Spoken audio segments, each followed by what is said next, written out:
മോദിയെ നോക്കുക, ഇലക്ഷൻ വാർത്തകൾ കാണുക.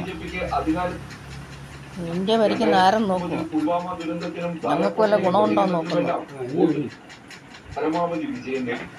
ഞങ്ങൾക്ക് വല്ല ഗുണമുണ്ടോന്ന് നോക്കുക.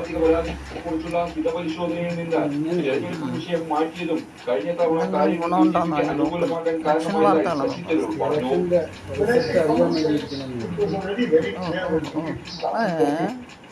അയ്യട അയ്യട അയ്യട നീന്തോടെ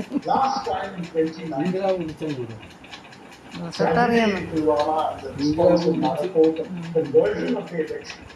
From what should have been a referendum on the economic failures of the first term, it became a national security election. As a result, they maxed out in the numbers. You know that in 6 states they won every single state.